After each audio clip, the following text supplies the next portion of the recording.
अस्सलाम वालेकुम, I am Samia Ejaz और आज हम कंप्यूटर साइंस के एल्गोरिथम्स की हम डिफरेंट एग्जांपल्स चेक करेंगे।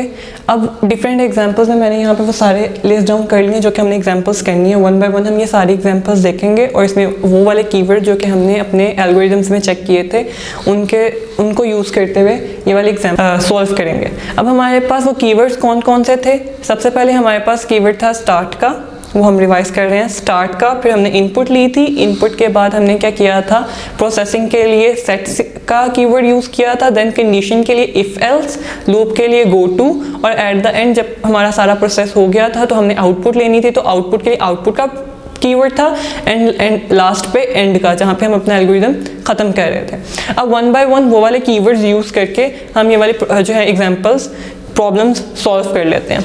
तो फर्स्ट प्रॉब्लम हमारे पास क्या है, फाइंड एक्सेलरेशन मास। एक्सेलरेशन, हमने एक्सेलरेशन फाइंड करनी है। हमारे पास क्या होगा, मास और फोर्स उसमें गिवन होगी। अब हम इसमें क्या करेंगे, पहले हम स्टार्ट करेंगे, यूज़र से इनपुट लेंगे। इनपुट हमने क्या लेनी है, गिवन हमारे पास क्या है, मास और फोर्स, तो ये दोनों चीज़ें हमने यूज़र से इनपुट ले लेनी है। उसके बाद हमने प्रोसेसिंग में एक्सेलरेशन फाइंड करना है, तो हम प्रोसेसिंग के लिए सेट के सिंबल में एक्सेलरेशन यूज़ करेंगे, फिर आउटपुट एक्सेलरेशन करवा के अपना प्रोसेस एंड कर लेंगे। अब इससे देखते हैं कि कैसे लिखते हैं। तो हमारे पास क्या है, फर्स्ट एग्जाम्पल के लिए हमने स्टेप साथ साथ लिखने हैं। तो स्टेप 1 हमारे पास क्या है, स्टार्ट। स्टेप 2 ऑलवेज स्टार्ट के बाद हम क्या करते हैं, इनपुट लेते हैं। अब हमने इनपुट क्या लेनी है, मास और फोर्स। अब ये दोनों इनपुट हम किस फॉर्म में लेंगे, पहले हम वो लिखेंगे। हमने मास और फोर्स किस फॉर्म में लेनी है, नंबर्स की फॉर्म में लेना है। तो पहले हम लिखेंगे इनपुट नंबर्स। नंबर्स किसके लिए चाहिए, मास के लिए और फोर्स के लिए। पहले उसकी फॉर्म लिख दी, फॉर्म ऑफ इनपुट, कि किस फॉर्म में हमने इनपुट लेना है। आइदर वो एक अल्फ़ाबेट है, एक नंबर है, एक कैरेक्टर है, डिजिट है, फ्लोटिंग पॉइंट है, इंटीजर है, वो सारे हम इसमें पहले लिख देंगे और फिर बाद में उनके वेरिएबल के नेम लिख देंगे। तो हमने वो लिख दिया, इनपुट नंबर्स लेने किसके लिए, मास के लिए और फोर्स के लिए। स्टेप 3 इनपुट के बाद हम क्या करते हैं, प्रोसेसिंग करवाते हैं, जिसमें हम सेट कर देंगे अपने जो है कैलकुलेशन को। कैलकुलेशन में हमने क्या कैलकुलेट करना था, एक्सेलरेशन। तो एक्सेलरेशन के लिए मैं ACC का की जो है वेरिएबल यूज़ कर रही हूँ, आप कोई भी नेम यूज़ कर सकते हैं। सेट यहाँ हम डायरेक्टली लिख लेते हैं एक्सेलरेशन। एक्सेलरेशन को किससे सेट करना है, 2। अब एक्सेलरेशन कैसे फाइंड करते हैं, हमारे पास फॉर्मूला है, आप फिजिक्स में पढ़ेंगे, F is equals to ma, force is equals to mass into acceleration. तो A इज इक्वल्स टू क्या हो गया, फोर्स डिवाइडेड बाय मास। तो हम ये वाला फॉर्मूला यहाँ पे यूज़ करेंगे। अब इसका आप कंप्लीट डिस्क्रिप्शन अपनी फिजिक्स की क्लास में पढ़ेंगे, तो आपने जब वहाँ पे पढ़ेंगे तो आपको ये समझ आ जाएगा। तो ये फार्मूलाज बेसिकली आपके फिजिक्स के फार्मूलाज हैं, सिंपल से, तो ये आपको टाइम टू टाइम याद हो जाएंगे। तो क्या है, एक्सेलरेशन को हमने किसके इक्वल कर देना है, फोर्स डिवाइडेड बाय मास के। ठीक, ये सेट हो गया। फिर इसमें डिसीजन मेकिंग का कोई प्रोसेस नहीं है, हमने सिर्फ एक्सेलरेशन फाइंड करनी थी। तो उसके बाद हमने क्या करना है, आउटपुट निकालनी है। तो आउटपुट के लिए पहले आउटपुट लिखेंगे। हमने आउटपुट में क्या निकालना है, हमारे पास आउटपुट में हमारा जो हमने जिसके लिए कैलकुलेशन किया वही लिखेंगे। तो आउटपुट हमने एक्सेलरेशन करनी है, तो आउटपुट एक्सेलरेशन आ जाएगी। आउटपुट के बाद हम क्या करेंगे, अपने स्टेप 5 में इसको एंड कर देंगे। यहाँ पे हमारा प्रोसीजर अब एंड हो गया। तो सिंपल सा है, हमने 5 स्टेप्स में ये सॉल्व कर लिया। तो अब इसमें हम क्या करेंगे, इस तरह ये हमारी सिंपल एग्जांपल है, इसमें भी डिसीजन मेकिंग नहीं हुई, हम डिसीजन मेकिंग वाली आगे फर्दर करेंगे। अब हम नेक्स्ट पे चलते हैं। नेक्स्ट पे हमारे पास क्या है, volume of A cube find करना है हमने। तो क्यूब का वॉल्यूम फाइंड करने के लिए पहले हमें उसका फॉर्मूला पता होना चाहिए और सिंपल हमने उसमें यही वाले स्टेप्स रिपीट कर। हमारे पास कीवर्ड्स हैं सिंपल प्रोग्राम जो है एल्गोरिथम लिखने के लिए, हम आगे इन्हें सॉल्व करते जाते हैं। स्टार्ट किया, स्टार्ट ऐसे ही रहेगा, इनपुट लेनी है।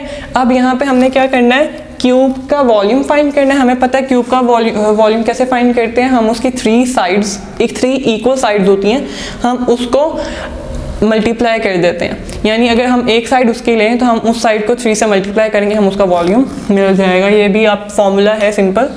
तो अब इसमें हमने क्या करना है, तो इसमें हमने साइड का लेंथ लेनी है, कितना ही साइज़ है उस कितनी लेंथ है वो एक साइड की, तो हम उसमें नंबर ही इनपुट लेंगे।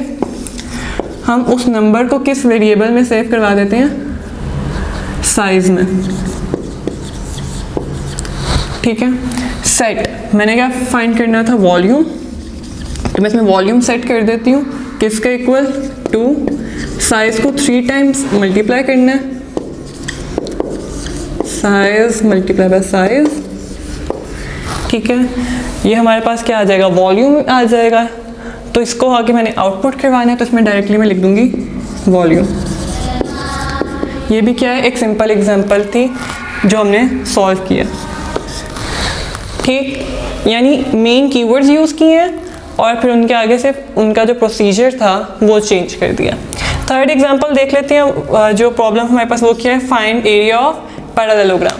पैरेललोग्राम का हमने क्या करना है, एरिया फाइंड करना है। तो इसमें हम क्या करेंगे, इसमें भी हमने नंबर्स इनपुट करने हैं क्योंकि हमने उसकी लेंथ और विड्थ लेनी है। पैरेललोग्राम का एरिया फाइंड करने का क्या फॉर्मूला होता है, लेंथ इनटू विड्थ। तो वही हम इसमें नंबर्स ले लेंगे, एक लेंथ में भी हमारे पास नंबर आना है और विड्थ में भी। लेंथ जो है और विड्थ हमने यूज़र से इनपुट ले ली। सेट हम कर देंगे, हमने एरिया निकालना है, तो हम एरिया किसका इक्वल सेट करना है, 2 लेंथ मल्टीप्लाई बाय विड्थ। इसमें हमारा ये वाली वैल्यू सेव हो जाएंगी। आउटपुट हमने एरिया लेना है, तो हम डायरेक्टली एरिया लिख देंगे। तो इधर इट्स टू सिंपल कि हमने डायरेक्टली अपने कीवर्ड्स लिखे और कीवर्ड्स लिखने के बाद हमने उनकी वैल्यूज़ उनमें सेव करवा दी हैं। वैल्यूज़ चेंज हुई हैं, ये वाला सिंपल जो प्रोसेसिंग सिंबल था वो चेंज हुआ है और बाकी हमारे कीवर्ड्स वो ही रहे हैं। तो ये हमारी 3 एग्जांपल्स सिंपल एग्जांपल्स थी। आगे हम अपने थोड़ा सा डिसीजन मेकिंग वाली करेंगे और उससे अपने प्रॉब्लम्स को चेक करेंगे। नेक्स्ट एग्जांपल हमारे पास है larger one of 3 given numbers. हमने यूज़र से 3 नंबर लेने हैं, गिवन नंबर्स इसलिए वहाँ पे लिखा हुआ है क्योंकि यूज़र ने वो तीनों नंबर देने हैं। सिंपल वाली जो है, सिंपल जो हमारा एक लेआउट था प्रॉब्लम एल्गोरिदम लिखने का, उससे चेक करते हैं। स्टार्ट किया, इनपुट हमने क्या लेना है, यूज़र से 3 नंबर लेने हैं। तो नंबर्स पहले लिखेंगे, किस वो नंबर नंबर्स की फॉर्म में होंगे, डिजिट्स की फॉर्म होंगे, तो हम उसमें लिख देंगे इनपुट नंबर। नंबर हमने लेने हैं, 3 नंबर लेने हैं। मैं n1 n2 n3 उसके लिए लिख देती हूँ। 3 नंबर जिसमें सेव हो जाएंगे। आगे सेट करना है। अब हमने फ्लो चार्ट में भी देखा था, हम एक प्रॉब्लम डिफरेंट वेज से सॉल्व कर सकते हैं। अब इसमें भी हम इसे डिफरेंट वेज से सॉल्व कर सकते हैं। अब पहले हम यहाँ पे क्या करते हैं, अगर हमने जब फ्लो चार्ट किया था हमने उसमें क्या किया था, एक लार्ज का कीवर्ड लिया था, लार्ज को इक्वल कर दिया था n1 के, और फिर बाद में अब सिंपल पहले इधर तक देखें और ये देखें हम इसमें आउटपुट और एंड नहीं करवा सकते, तो इसलिए हम यहाँ पे ये वाले कीवर्ड्स नहीं लिखेंगे, जबकि हमारे स्टेप्स इसी तरह चलेंगे। ठीक है, यूज़र से हमने 3 नंबर ले लिए, लार्ज को मैंने n1 के इक्वल करवा दिया कि अभी जो मैंने सबसे पहला नंबर लिया है सपोज कर लें वही सबसे बड़ा नंबर है। अगर वो सबसे बड़ा नंबर है, सेट लार्ज इक्वल्स टू 1, तो यहाँ पे अगले स्टेप पे हम कंडीशन लगा लेते हैं, if n2 is greater than, n2 बड़ा है n1 से यानी लार्ज से, n2 is greater than large, तो हमने क्या करना है, इधर हम लिख लेंगे large set large is equals to n2। तो हम इसमें क्या कर रहे हैं, इफ़ n2 हमारे पास क्या है, इज़ ग्रेटर देन लार्ज है, तो हम क्या कर देंगे, large is equals to n2 set कर देंगे। अब इसमें हम डायरेक्टली ऐसे नहीं लिखते, इक्वल्स का नहीं लिखते, तो हम इसमें डायरेक्टली क्या लिख देंगे, सेट लार्ज टू n2, तो हम n2 को लार्ज कह देते हैं। ठीक है, तो इससे हमारे पास क्या होगा, n2 जो है लार्ज हो जाएगा। इसके बाद हम स्टेप 5 करते हैं।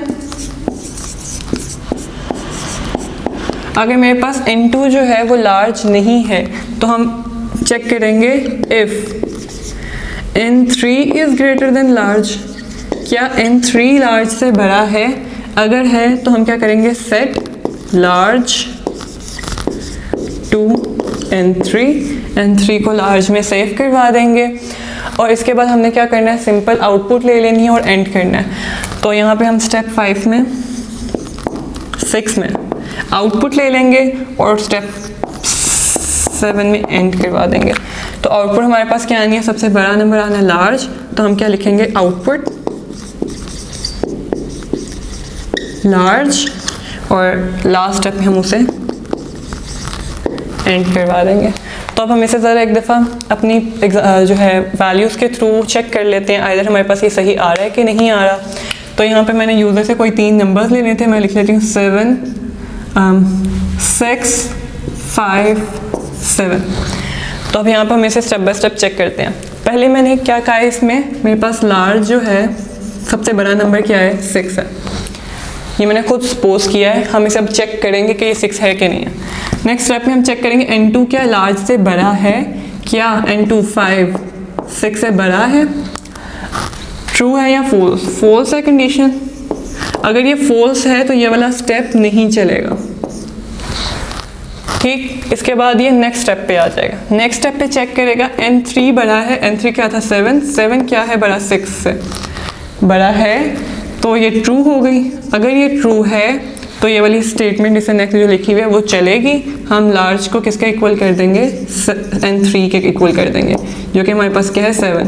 तो लार्ज इज इक्वल्स टू 7 हो जाएगा, और फिर लार्ज इनपुट आउटपुट हमारे पास क्या आएगी, जो भी हमारे पास लास्ट लार्ज वैल्यू होगी, और हम फिर अपना प्रोसीजर एंड कर देंगे, ठीक है।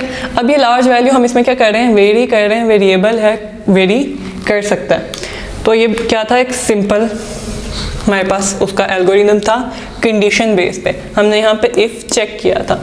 अब इसमें भी हम एक और तरीके से कर सकते हैं। मैं यहाँ पे अगर स्टेप 5 नहीं करती, मैं यहाँ पे स्टेप यूज़ नहीं करती, बल्कि इफ़ की जगह ही को चेंज कर देती हूँ। मैं कह देती हूँ अगर लार्ज है तो ये वाला कर दो, अगर वो नहीं है तो हम एक और कंडीशन चेक कर लेते हैं, एल्स। तो इफ़ चेक करो क्या ये बड़ा है, तो यहाँ पे एक एल्स भी यूज़ होगा, फिर इफ़ भी यूज़ होगा। तो यहाँ पे ये अलग एक कंडीशन है, हम आगे जाके फिर दोबारा पढ़ेंगे अपने डीपर प्रोग्रामिंग कॉन्सेप्ट्स के अंदर कि एल्स इफ़ क्या होता है। तो एक इस कंडीशन को चेक करके एल्स आया, और उसके बाद दोबारा से कंडीशन लग गई, तो एक स्पेसिफिक कंडीशन आगे फिर से स्टार्ट हो जाती है। तो ये हम इसमें चेक कर लेंगे, इसमें स्टेप्स हमारे पास क्या होंगे, कम हो जाएंगे, स्टेप 5 एंड स्टेप 6, लेकिन हमारी आउटपुट वही आएगी जो कि जैसे हमारी पहले आ रही थी। तो ये हमारी एक कंडीशन बेस हो गया। अब हम एक और कर लेते हैं, assign grades on achieved marks. हमने क्या करना है, यूज़र से उसके ग्रेड पूछने हैं। यहाँ पे हमने यूज़र से इनपुट क्या लेनी है, उसके ऑब्टेन मार्क्स लेने हैं, उसके टोटल मार्क्स लेने हैं, क्योंकि हमने उसका एवरेज निकालनी है। परसेंटेज पे हम बताएंगे कि इतने परसेंट पे कौन सा ग्रेड आता है। तो ये हम फ्लो चार्ट में हमने इसका बनाया था, अब उसी का हम एल्गोरिथम लिखते हैं। तो पहले हमारे पास क्या होता है, हमने स्टार्ट करना होता है। स्टार्ट के बाद मैंने यूज़र से क्या लेने हैं, उसके ऑब्टेन मार्क्स लेने हैं, कितने मार्क्स उसके आए हैं और कितने में से आए हैं, टोटल मार्क्स लेने हैं। तो इनपुट में मैंने क्या करना है, इनपुट उसे नंबर्स लेने हैं, और वो नंबर्स किस में सेव करवाने हैं, 2 नंबर्स लेने हैं। तो मैंने उसे ऑब्टेन मार्क्स में, ये मैं ऑब्टेन्ड मार्क्स लिख रही हूँ, कोई भी आप वेरिएबल यूज़ कर सकते हैं, ये हमने देख लिया है। और एक टोटल मार्क्स लेने हैं, तो उसे मैं TM से लिख रही हूँ। तो ये ऑब्टेन मार्क्स हैं, ये टोटल मार्क्स हैं। तो ये मैंने यूज़र से इनपुट लेने हैं। अब मैंने इनपुट ले लिया, इसके बाद मैंने क्या करना है, मैंने उनकी परसेंटेज निकालनी है, और परसेंटेज की बेस पे मैंने चेक करना है आइदर जो है इसको कौन सा ग्रेड असाइन किया जाए। तो इसके बाद मैं क्या करूँगी, परसेंटेज के लिए मैं PR परसेंटेज सिंपल एक सिंबल यूज़ कर रही हूँ, परसेंटेज। आप पूरा भी लिख सकते हैं, यहाँ पे मैं इसलिए लिख रही हूँ ताकि शॉर्ट हो जाए, बार बार ना लिखना पड़े। तो इसमें मैं क्या करूँगी, परसेंटेज मैंने कीवर्ड लिया, इस परसेंटेज को मैं इक्वल कर दूँगी 2। हम परसेंटेज कैसे निकालते हैं, obtain marks divided by total marks, और फिर उसको हम किससे मल्टीप्लाई कर देते हैं, 100 से। तो ये मैंने क्या निकाल लिया, परसेंटेज अपनी की वैल्यू यहाँ पे रख दिया है। अब इन परसेंटेज पे मैंने चेक करना है और ग्रेड्स देने हैं। तो यानी मेरी नेक्स्ट स्टेटमेंट क्या होगी, कंडीशन होगी कि अब ये कितने ग्रेड इसमें आ रहे हैं। तो इसमें हम क्या लिखते हैं, पहले मैं चेक करती हूँ इफ़ परसेंटेज, मेरी परसेंटेज जो है वो ग्रेटर देन 80 है। अगर वो ग्रेटर देन 80 है तो क्या करना है, सेट ग्रेड, यहाँ पर मैं ग्रेड को क्या कर रही हूँ, सेट कर रही हूँ टू A+, कि A+ उसका ग्रेड सेट हो जाए। अगर ऐसा नहीं है तो एल्स पार्ट में जाएंगे। एल्स में हम फिर कंडीशन चेक करेंगे, if percentage is greater than 70, क्या वो 70 से बड़ी है। अगर वो 70 से बड़ी है तो हम क्या कर देंगे, set grade two A। Again अगर वो 70 भी नहीं है फिर एल्स पार्ट में जाएंगे, else if percentage is greater than 60, और फिर हम क्या कर देंगे, सेट ग्रेड टू B। फिर हम आगे चेक करते हैं, else if percentage is greater than 50। अब आप इसके नीचे भी लिख सकते हैं, इसके आगे भी लिख सकते हैं। मैं बस ये शो करवाने के लिए नीचे लिख रही थी, अब हम आगे लिख लेते हैं कि इसके बाद कौन सी स्टेटमेंट जो है वो रन होनी है। तो एल्स इफ परसेंटेज अगर 50 से बड़ी है तो हमने क्या करना है, set grade two C। Else if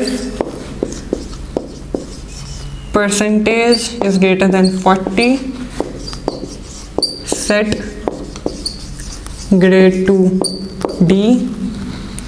और हमारे पास हमने एक क्राइटेरिया रखा होता है कि 33% से ज़्यादा हो तभी वो पास है, अदरवाइज़ वो क्या है, फेल है। तो हम इसमें क्या चेक कर लेंगे, अब जो कंडीशन होगी वो हमारी परसेंटेज हम किस पे चेक करेंगे, ग्रेटर देन 33 पे, और उसे सेट ग्रेड कर देंगे E के।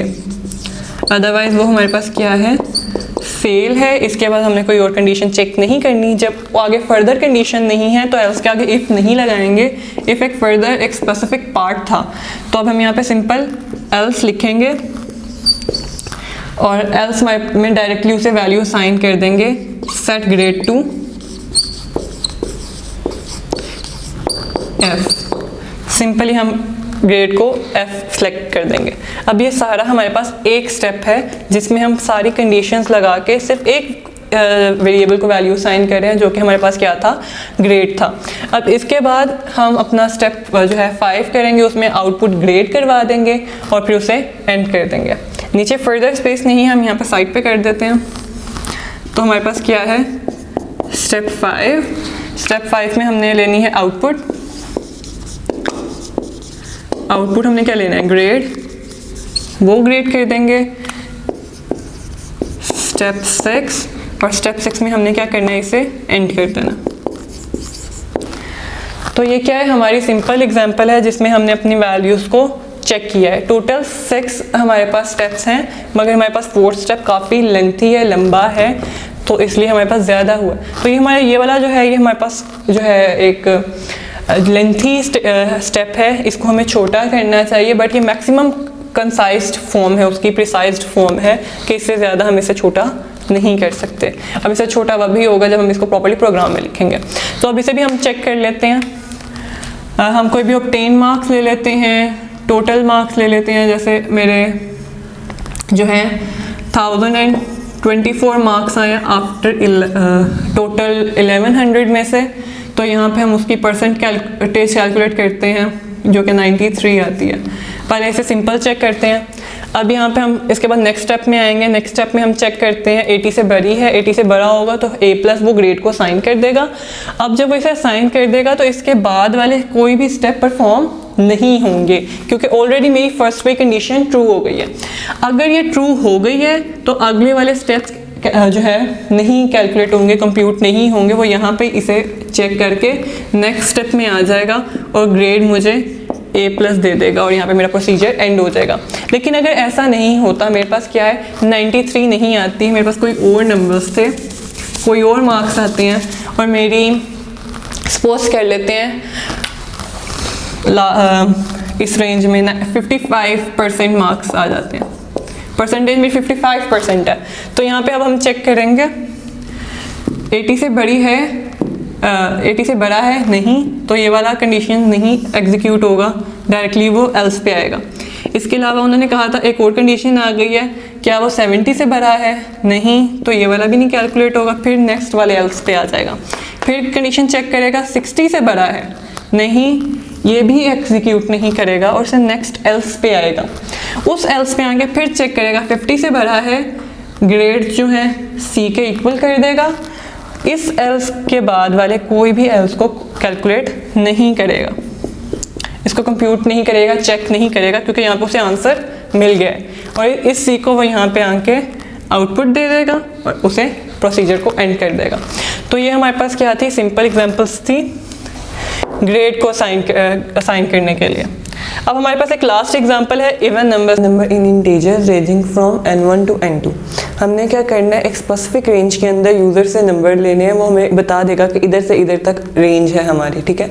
उसके सेंटर में जितने भी नंबर्स आएंगे उस स्टार्ट नंबर से लेके एंड नंबर तक हमने उन सारे नंबर्स को चेक करना है, आइदर ये नंबर इन जो है इवन है या नहीं है। अब इवन नंबर्स क्या होते हैं, हमने ये देखा था कि इवन नंबर्स में हम क्या ले करते हैं, अपने नंबर का 2 से मॉड लेते हैं। मॉड्यूलस हमारे पास अगर 0 आता है तो वो हम कह देते हैं इवन है, और अगर वो 1 आता है तो हम क्या कह देते हैं, ये क्या है, ओड है। तो अब हमने इसी तरह करना है और इसे सॉल्व करना है। अब इसमें हम पहले वही स्टेप्स कर लेते हैं जो कि हमने अपने बाकी सारे एल्गोरिदम्स में किए हैं। पहले हम स्टेप 1 लिखते हैं। स्टेप 1 हमें पता है हमारा हमेशा क्या होता है, स्टार्ट होता है। फिर स्टेप 2 हम क्या करते हैं, यूज़र से हमेशा इनपुट लेते हैं। अब यहाँ पे हमने इनपुट लेने हैं, क्या लेने हैं, इंटीजर्स लेने हैं, और उसमें इंटीजर्स में क्या लेनी है, रेंज लेनी है कि वो n1 से n2 तक नंबर बता दे। तो इनपुट हमने क्या करना है, डाटा टाइप हमारे पास क्या है, इंटीजर है। इंटीजर हमें नंबर्स लेने हैं, कौन से नंबर, इंटीजर्स यहाँ नंबर्स लेने हैं। आप यहाँ पे इंटीजर्स भी लिख सकते हैं, और अगर आपने नंबर्स लिखने हो तो नंबर्स भी लिख सकते हैं, जैसे हमें लास्ट एग्जांपल्स में किए हैं। तो यहाँ पे हम क्या लिख देंगे, नंबर्स। इंटीजर्स हमारे पास नंबर्स होते हैं, नंबर्स लिखने हैं। अब नंबर्स कौन से लेने हैं, एक n1 में उसकी वैल्यू सेव करवानी है और एक n2 के वेरिएबल में उसकी वैल्यू सेव करवानी है। अब इसमें है कि हमने n1 से n2 तक सारे नंबर्स को चेक करना है कि ये इवन है या नहीं है, ठीक। अब इसके बाद हम स्टेप 3 करेंगे। स्टेप 3 में हमने क्या करना है, हमें पहले चेक करना है कि हमारे पास जो n1 है वो n2 से छोटा है। जब तक वो n2 तक नहीं पहुंच जाएगा या n2 के इक्वल नहीं हो जाएगा, तब तक हमने क्या करना है, लूप चलाना है। लूप चलाना है तो हमने क्या किया, लास्ट टाइम भी देखा था, लूप चलाने के लिए हम डायमंड सिंबल यूज़ करते थे। वहाँ पे कंडीशन लिखते थे, कंडीशन बेस पे अगर वो ट्रू है तो वो आगे पास हो जाती थी, अगर वो फॉल्स है तो हम क्या करते थे ना, उसे वापस ऊपर की तरफ एरो के थ्रू भेज देते थे। तो ये हमारी क्या थी, कंडीशन थी, और यहाँ पे हमने लूप चलाया हुआ था, आइटरेटिव प्रोसेस था। तो इसमें हम क्या करेंगे, हम इसमें पहले कंडीशन लिखेंगे, if n1 is less than equals to n2, जब तक वो n1 जो है n2 से छोटा या उसके इक्वल नहीं आ जाता, तब तक हमने क्या करना है, तब तक हमने एक प्रोसेस है जो बार बार रिपीट करना है। कौन सा प्रोसेस है, हमने उसमें मोड लेना है, मोड लेके चेक करना है। तो इसके अंदर हम एक जो है एक और कंडीशन लगाएंगे, मोड वाली। मोड की कंडीशन क्या होती है, इफ हमने n1 का मोड लेना है, n1 मोड 2 से मोड लेना है। अगर ये इक्वल आ जाता है, इक्वल्स 0, अगर 0 से इक्वल है तो हमें क्या कर दे, ये आउटपुट दे दे n1 की, के n1 हमारे पास जो है इवन नंबर आ गया। आउटपुट में प्रिंट क्या करेगा, सिर्फ वो नंबर प्रिंट करेगा और हमें पता चल जाएगा जो नंबर हमारे पास आ रहे हैं वो क्या है, इवन नंबर्स हैं। तो यहाँ पे ये क्या है, कंडीशन चेक किया और ये इसकी आउटपुट आनी चाहिए। और अगर ऐसा नहीं है तो नेक्स्ट स्टेप पे आ जाओ। नेक्स्ट स्टेप पे हमने क्या किया, सेट n1 to n1 + 1। अब मैंने क्या किया है, यहाँ से लेके सिर्फ यहाँ तक रेंज दी हुई थी, सपोज कर लिए मैंने 0 से 50 तक नंबर्स दिए हुए थे, तो अब 0 से 50 तक जाना है, मैंने पहले 0 चेक कर लिया, अब इसके नेक्स्ट वाला नंबर कैसे आएगा, हर नेक्स्ट नंबर अपने पीछे वाले से एक नंबर बड़ा होता है, तो हमने इसके अंदर क्या करना था, +1 करके यही नंबर को आगे n1 बना देना था, जो नया नंबर आना था उसे ही n1 बना देना था। इसीलिए हमने यहाँ पे क्या किया है, सेट n1 टू n1 + 1, यानी ये देखो 0 क्या था n1 के अंदर को किसके इक्वल कर दिया, नई वैल्यू क्या होगी, n1 के अंदर ही मैंने 1 ऐड कर दिया। तो यहाँ पे ये इक्वेशन फॉर्म में है और एल्गोरिदम से हम इक्वेशंस नहीं लिखते, इसीलिए मैंने इसको स्टेटमेंट में लिख दिया। ठीक, अब उसमें एक इंक्रीज कर देगा, इंक्रीमेंट कर देगा। ये करने के बाद हम क्या करेंगे, अगर ये हो गया है तो वो दोबारा से जाए और ये वाली कंडीशन चेक करें। ये वाली कंडीशन चेक करनी है तो हम लूप के लिए कौन सा वर्ड यूज़ करते हैं, गो टू। हमने कीवर्ड पढ़ा था, क्या था, गो टू कीवर्ड था, जिसपे हमने एक स्टेप बताना था कि दोबारा से इस स्टेप पे चले जाओ। तो गो टू में स्टेप कौन सा है, 3, तो गो टू पे हम कहेंगे स्टेप 3, तो स्टेप 3 पे वापस चले जाओ और ये स्टेप 3 पे वापस आके उसे चेक करेगा और ये लूप चलता रहेगा। तो यहाँ पे हमने एक ब्रैकेट स्टार्ट की थी, ये वाली कर्ली ब्रैकेट स्टार्ट की थी इस कंडीशन के स्टार्ट पे कि अगर ये कंडीशन ट्रू है तो ये सारा प्रोसेस होगा, अगर ये कंडीशन फॉल्स है तो ये प्रोसेस नहीं होगा। तो ये सारा प्रोसेस इसके अंदर आ रहा है, तो ये वाली ब्रैकेट यहाँ पे क्लोज हो जाएगी। अब ये एक स्टेप था, अब ये नेक्स्ट स्टेप का हम लिख देते हैं। ये हमारे पास स्टेप 4 है,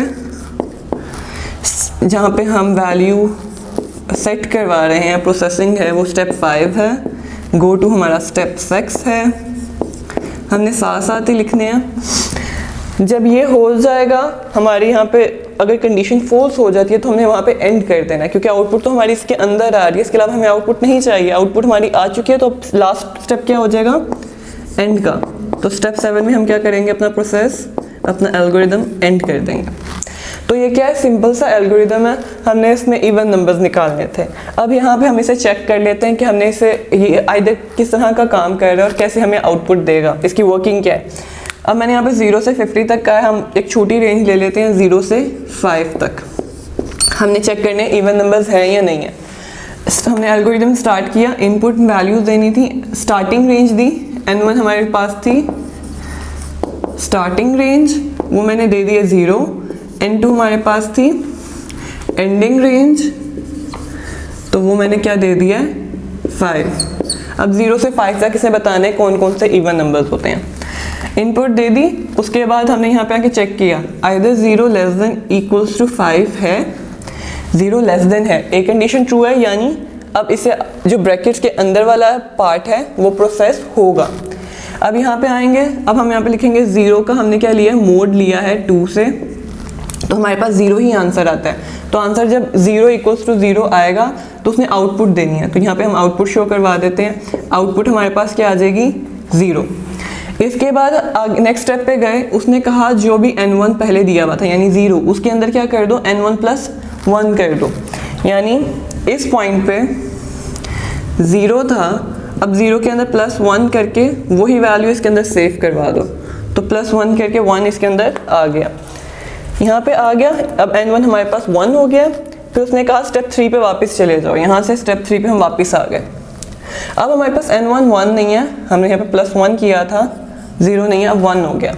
अब 1 अभी भी 5 से छोटा है, इसलिए ये ब्रैकेट्स वाला फिर हम एग्जीक्यूट करेंगे, अंदर आएंगे, चेक किया, यहाँ पे 1 अभी का 2 से मोड लिया, इक्वल्स टू 0 नहीं आता, तो ये वाली कंडीशन, ये वाला जो पार्ट है ये वाला परफॉर्म नहीं होगा। इस कंडीशन को चेक करके ये पार्ट छोड़ के वो आगे आ जाएगा, क्योंकि ये कंडीशन क्या हो गई है, फॉल्स हो गई है, हमारे पास 0 नहीं आता, 1 आता है। फिर यहाँ पे हमने n1 के अंदर 1 ऐड कर दिया, अब हमारे पास n2 क्या हो गया, 2 हो गया, 1 था उसमें 1 ऐड कर दिया और उसी के अंदर सेव करवा दिया, अब 2 वैल्यू आ गई है। दोबारा से जाके चेक किया, 2 अभी भी 5 से छोटा है, 2 का 2 से मोड लें, हमारे पास 0 आता है, कंडीशन क्या है, ट्रू है। आउटपुट हमारे पास आएगी n1, वो हमारे पास क्या थी, 2 हो गई थी, और नेक्स्ट स्टेप पे आ जाएगा। इसी तरह यहाँ पे 3 और 4 और 5 हो जाएगा, 3 स्टेप्स आगे इसी तरह रूट आइट्रेट करेगा। अब जब हमारे पास यहाँ पे आते हैं, यहाँ पे हमारे पास क्या होता है, 4 था, तो 4 यहाँ पे आके जब 5 दे देता है। अब हम यहाँ पे जाते हैं और हमारे पास क्या आता है, 5 आ जाता। अभी हमने एक दफ़ा फिर स्टेप किया, फिर 3 आ गया, फिर +1 करके 4 किया, फिर 1 किया और 5 आ गया। अब 5 आ गया तो हम यहाँ पे चेक करेंगे 5 is less than equals to 5, true है, इक्वल्स वाली कंडीशन हमारे पास यहाँ पे अभी भी ट्रू है। तो हम यहाँ पे जाके क्या चेक करेंगे, 5 का 2 से मोड चेक करेंगे, 0 नहीं आता, 1 आता है, ये वाला पार्ट नहीं आएगा। तो यहाँ पे हम आगे जाके सेट चेक करेंगे। अब n1 के अंदर फिर से 1 ऐड करना है, 5 में 1 ऐड करेंगे, नीचे 6 आ गया। 6 के बाद हमने दोबारा से स्टेप पे गए तो 6 अब ना ही छोटा है ना ही इक्वल है, दोनों कंडीशंस फॉल्स हो रही हैं। तो यहाँ पे ये पूरा पार्ट, ये ब्रैकेट वाला, इसके अंदर ये सारा पार्ट एग्जीक्यूट नहीं होगा, ये यहाँ पे ही स्टॉप कर जाएगा और यहाँ से वो डायरेक्ट कहाँ पे आएगा, एंड, और हमारा प्रोग्राम एंड हो जाएगा। हमारा एल्गोरिदम का जितना भी प्रोसेस था वो ख़त्म हो गया। तो हम यहाँ से देख सकते हैं हमारे पास आउटपुट में क्या आएंगे, 0, 2, 4, जो कि हमारे पास क्या है, इवन नंबर्स हैं। तो ये सिंपल एग्जांपल्स थी। हमने क्या किए हैं, हमने 3 किस्म की एग्जांपल्स की हैं। फर्स्ट 3 एग्जांपल्स हमारी जो थी वो सिंपल एग्जांपल्स थी, जो जिसमें हम सारा प्रोसेस सेम होता है, start, input, process, output and and. उसके बाद हमने कंडीशनल की थी जिसमें हमने इफ़ और इफ़ एल्स यूज़ किया था, इफ़ एल्स किया था और एल्स इफ़ भी यूज़ किया था जब हमारे पास मल्टीपल कंडीशंस आ गई थी। उसके बाद अब ये लास्ट जो हमारी थी, ये हमारी लूप की थी, आइटरेटिव प्रोसेस था, जिसमें हमने गो टू जो है कीवर्ड यूज़ किया है। टोटल कीवर्ड्स 8 थे, हमने सारे के सारे कीवर्ड्स चेक कर लिए हैं कि उन्हें कैसे यूज़ करते हैं। अब आपने हर एग्जाम्पल को अपने हिसाब से सोल्व करते हुए चेक करना है, और इसके अलावा डिफरेंट एग्जाम्पल्स के लिए भी एल्गोरिदम्स लिखने हैं। जब भी आप जिस एग्जाम्पल का भी प्रॉब्लम का फ्लो चार्ट बनाएं, उसका एल्गोरिदम भी साथ ही बनाएं,